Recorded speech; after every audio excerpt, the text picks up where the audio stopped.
Hello friends, welcome to my third video tutorial. I, Amit Hajra, welcomes to all of you in my channel Latest Android, and in this tutorial I am going to show you about the basic overview of Android. So what is an Android? Android is an open source Linux based operating system for mobile devices such as smartphones, tablets, computers, etc. Android was developed by the Open Handset Alliances led by Google and other companies. Android offers a unified approach to application development for mobile devices, which means developers need to develop only for Android and their applications should be able to run on different devices powered by Android.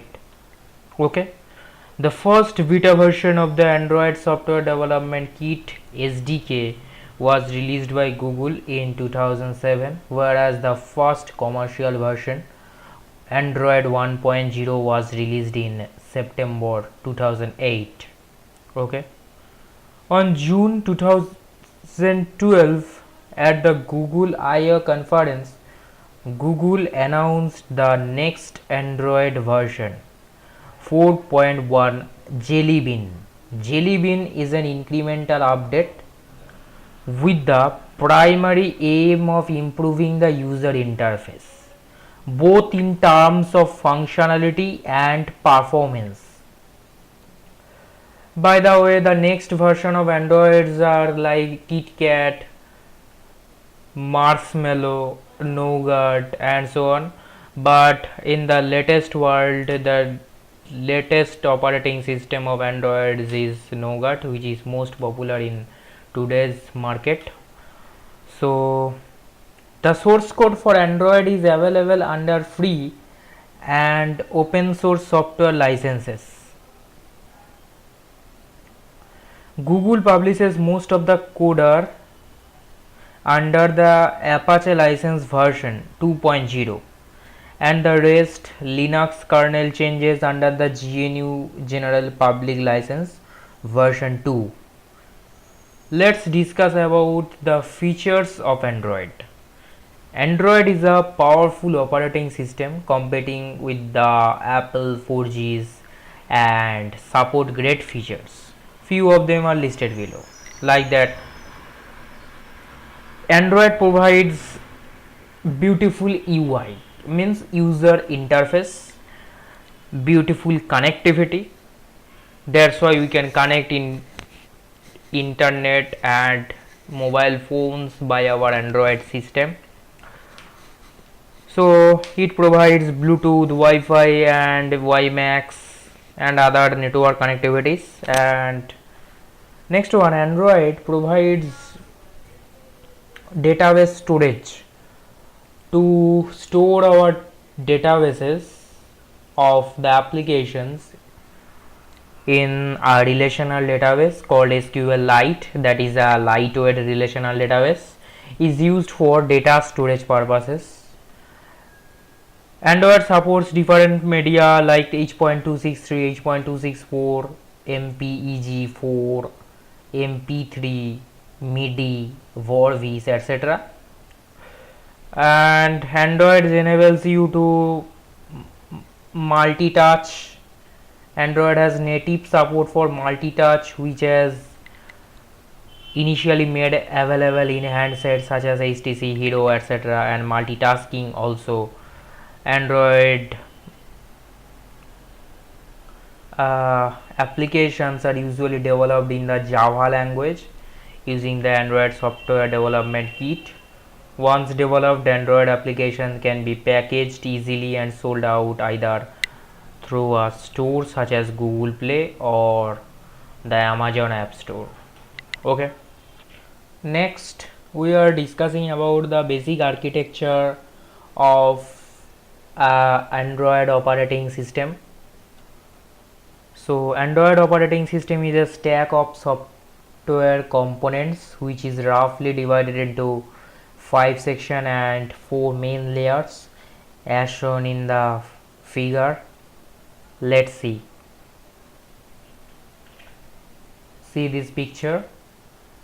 So Android operating system is a stack of software components which is roughly divided into 5 sections. Do you see these 5 sections? One is application, second one is application framework, the third one is the libraries, and the fourth one is the Android runtime, and the fifth one is the Linux kernel. This is the most important part to run the operating system in your mobile phone. Okay, so here you see that the Linux kernel consists of different memory management, device management systems. So, and you also know that operating system runs different management like process management, memory management, device management. So here are present different types of device management software like camera driver, keypad driver, display driver, etc. Also the kernel handles all the things that Linux is really good at, such as networking and a vast array of device driver which take the pain out of interfacing to peripheral hardware. Okay, and the next you see that there is present different libraries, like on the top of Linux kernel there is a set of libraries including open source web browsers, engine, WebKit, well-known library, SQLite database, which is a useful repository for storage and sharing of application data, libraries to play and record audio and video. SSL library is responsible for internet security. Do you see this SSL libraries?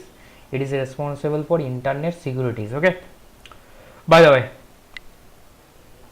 so the rest one, what is recommended, what is, I never tell here. I will tell this rest things in the next tutorial,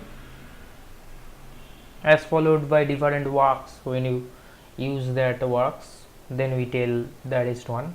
Okay, whatever needed. Then Android runtime. This is the third section of the architecture and available on the second layer from the bottom. This section provides a key component called Dalvik virtual machine, which is a kind of Java virtual machine specially designed and optimized for Android. The Dalvik virtual machine makes use of Linux core features like memory management and multi-threading, which is intrinsic in the Java language.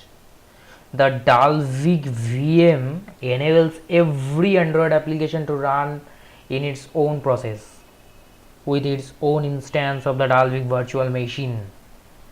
Okay, Android runtime also provides a set of core libraries which enables Android application developers to write Android applications using standard Java programming language. Okay, and application framework. The application framework layer provides many higher level services to applications in the form of Java classes. Application developers are allowed to make use of these services in their applications. Then the applications. You will find all the Android applications at the top layer. You will write your application to be installed on this layer only. Examples of such applications are contacts, name, phone, browsers, etc. Okay, so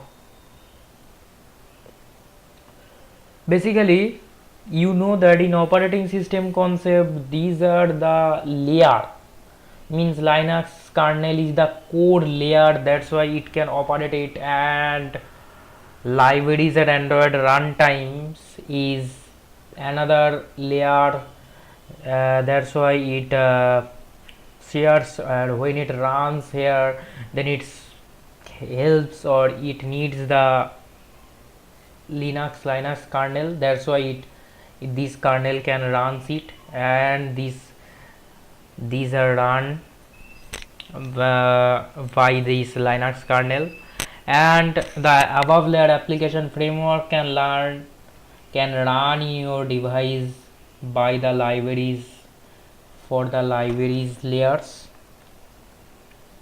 and Android runtime layers. Okay, application framework can run on your device. And the next one, the applications which are we going to develop. These applications are run by your application framework installed in your Android operating system.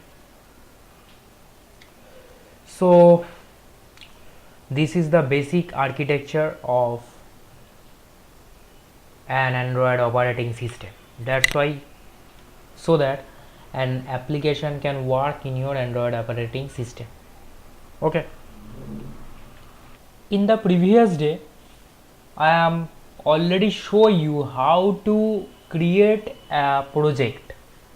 Okay, so after creating project, the screen is coming to your computer screen is like this, and here you, when you click this my application tab in 2 times, then this is the this screen is come to your screen. Okay, this project window means directory structures will come to your screen like this. In my application, this is my project name. Here are different kinds of folders, means directories like gradle.idea, app, build, gradle. Okay, this is .gradle and this is gradle, and here the external libraries supported which can supports your project. So, and which can add different context, means different features, or which can helps you to short your code. So when these codes or these projects are building, then these libraries are added to your projects, and that is the best way. So in this Gradle you can, this contains 4.1 is a directory. So like this, basically I am developed this project in API Nexus 4, and see that 4.1 is my 4.7 is my version. So this is basically 4.1 Android operating system. This runs here, and in idea you can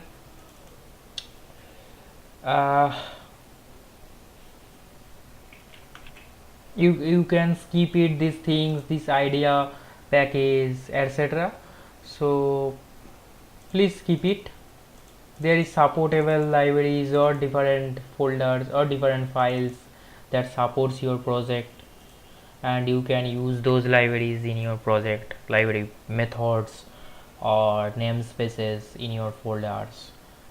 So in this app, this is the important for your application development. So this app directory, this contains 1 2 3 4 3 directories. Okay, here you see that build directories. Here are, this contains 1 2 3 4 directories and 5 directories, sorry, and generated. Here you see that assets,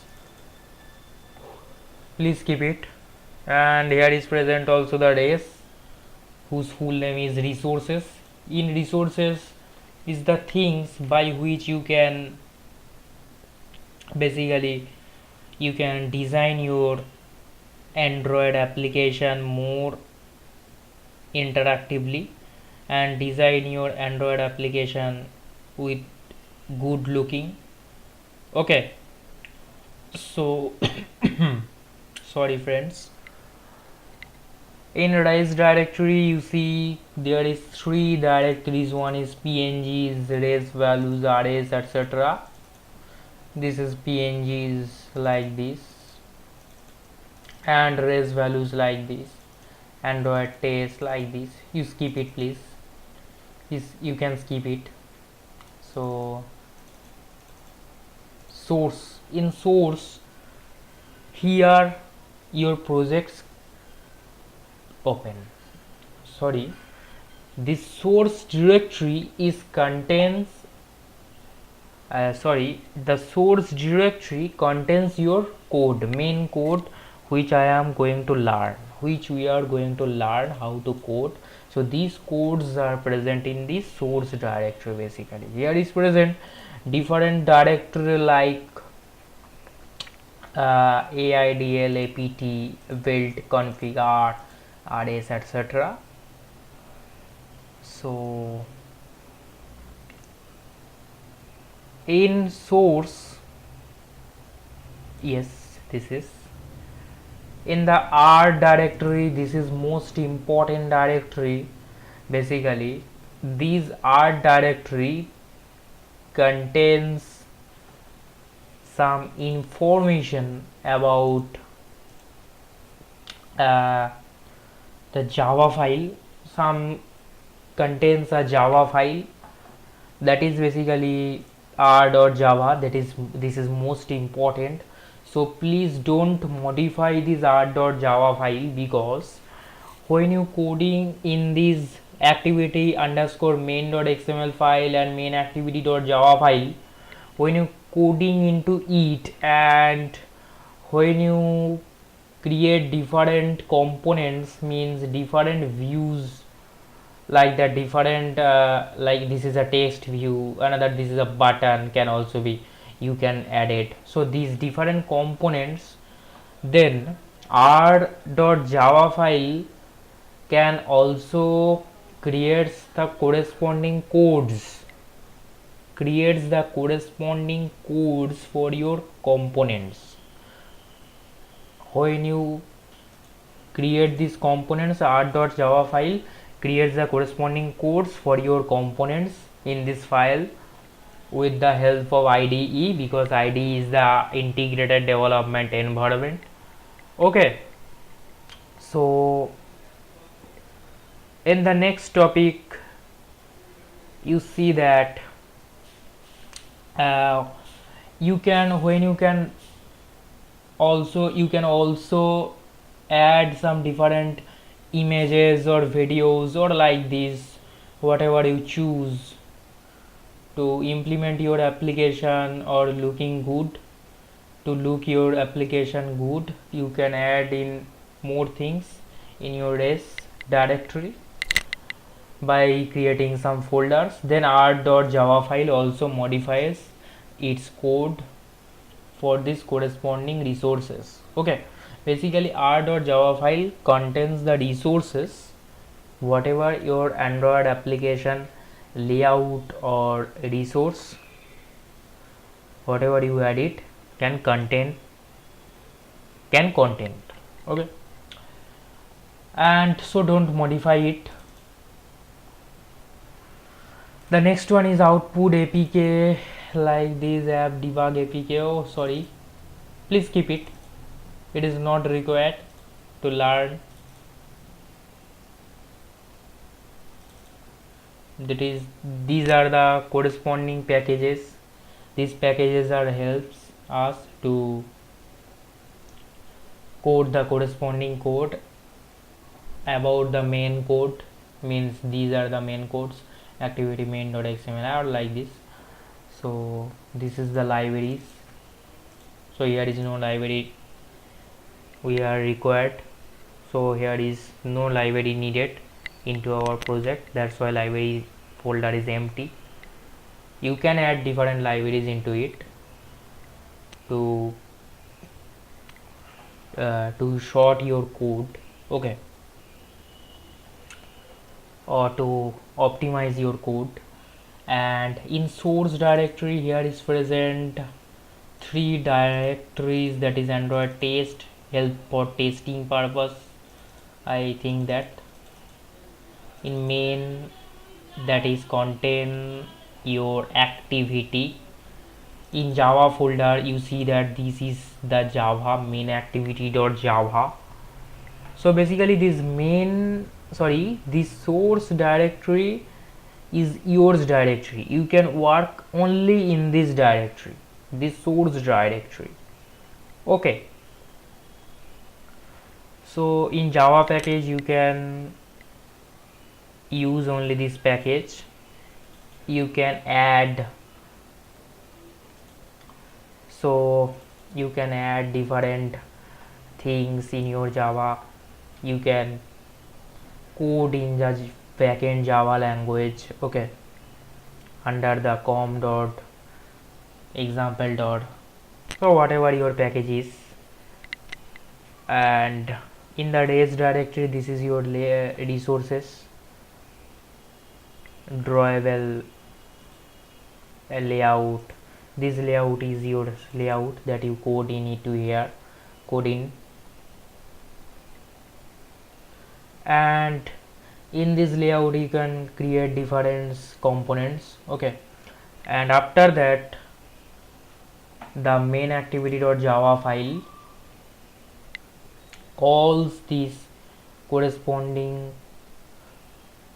So when you creates these components in the activity main.xml, then the different objects are created in the r.java file for this corresponding XML components, XML file, whatever this file contains. And then you can call these objects, you can load these objects into your activity by calling the set content view. You can load the whole layout, means activity main.xml, in your activity. Means this is the layout object, the whole things that is passed, the whole argument that is passed is basically the object. These objects is passed in the set content view method. That's why, so that you can load the whole layout in your activity, okay. And there is another resources like values. Here is strings can helps you to create different string with variable, like here is the variable like app name. You can use this variable to short your code for long strings. Then you can use, or you can create different variables, and you can stores the whole, you can stores the strings, long strings, into that variable and use it from these, like that. Here in Android manifest.xml file is used a variable, see that Android icon, Android level @string app name, means when you access this strings.xml file from another XML file, then you need to implement like this @string. @string refers you to access the elements from the string.xml file, and if you followed by the slash and then app name, means your variable name. When you write slash app name, means your variable name, then you can access the value of app name variable, corresponding app name variable, that is my application, or corresponding strings, whatever you want, okay. So by the way, you can also implement different styles in your activity. Like in our activity, this is our style, see that the blue top border, the top border of blue, and here my application source. So this is a style, this is a app compat style. That's why we use in main activity.java, see that app compat activity. So app compat activity provides you different styles. So in style section you see that I use the style tag under the resource tag. String is also a resource, that's why we use this resource tag. In styles also resource. So in style tag you can use the and variable app theme parent theme.app compat.light.dark action bar. This is a app theme or app style. So this style can be added with the variable name app theme. So here you see, here is the different item color primary dark, color accent with a different color. So when you access colors from an XML file, this is the colors.xml. here you see different colors like color primary. This is the corresponding RGB code to access any colors. You can find any RGB code or any RGB code from your application, any RGB code. You can find any RGB code for a specific color by browsing in Google as color.adobe.com. when you type it, it sees this page, that is color.adobe.cc. so here you choose this and drag it into your suitable color. Suppose I choose pink color, then sorry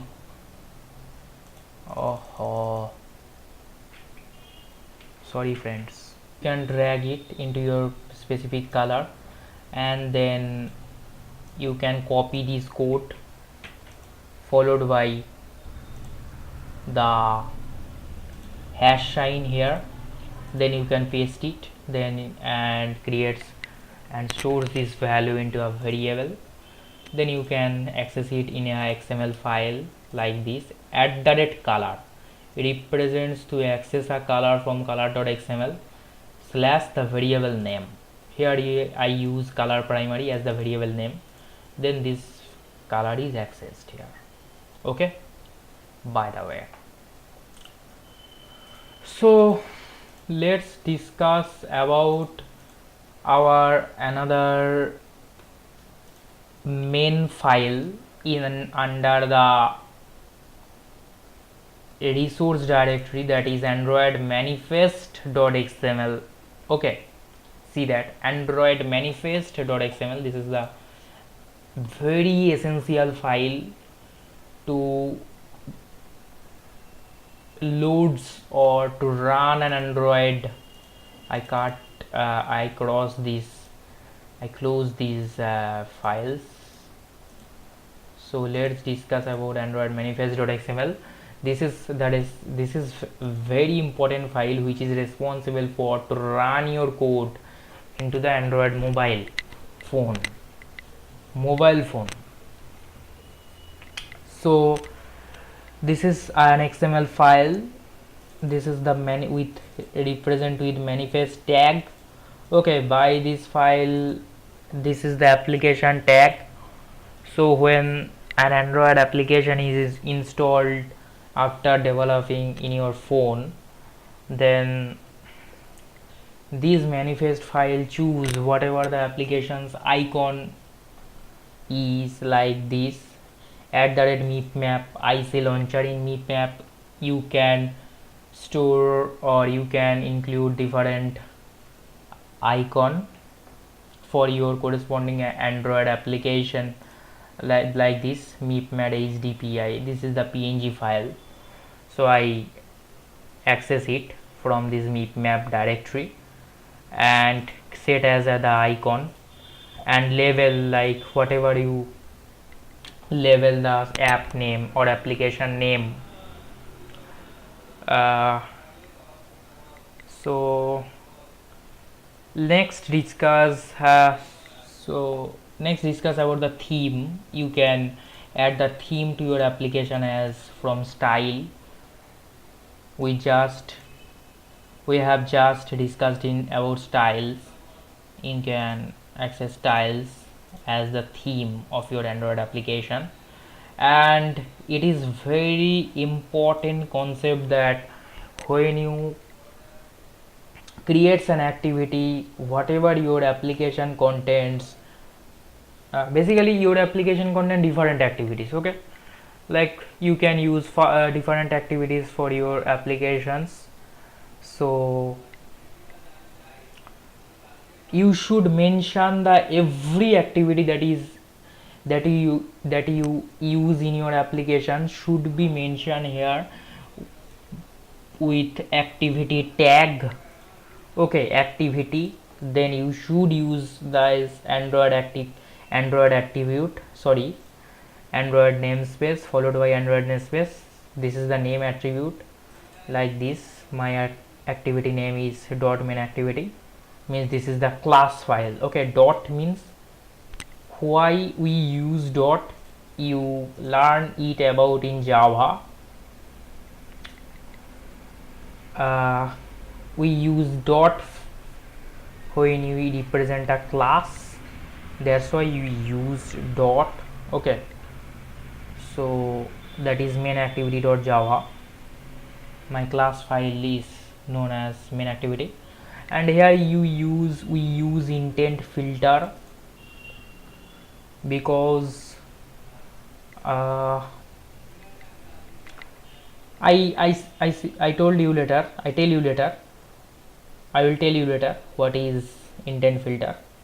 So please keep it and don't worry about these things. So let's start about how Android application is built, how an Android application is built in your computer by Android Studio IDE. Let's focus onto this topic. Okay.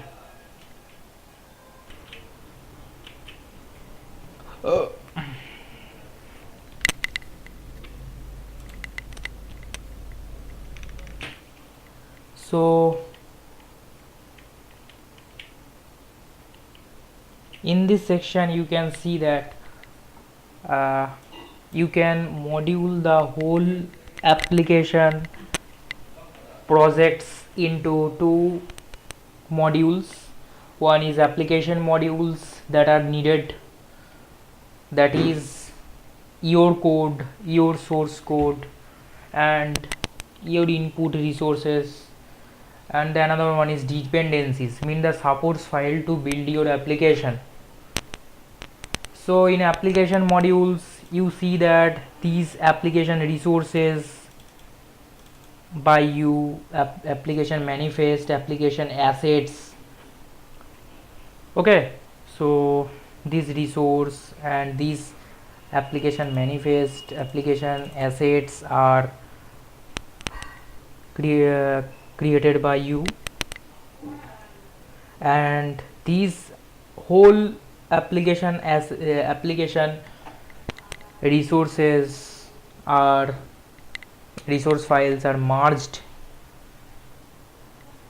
and by merging, and the merged files are converted into the r.java by the Android Asset Packaging Tools, AAPT commonly known as, and the another output file known as compiled resources, means if your application means if your application resources are packaging suitably or packaging completely or not.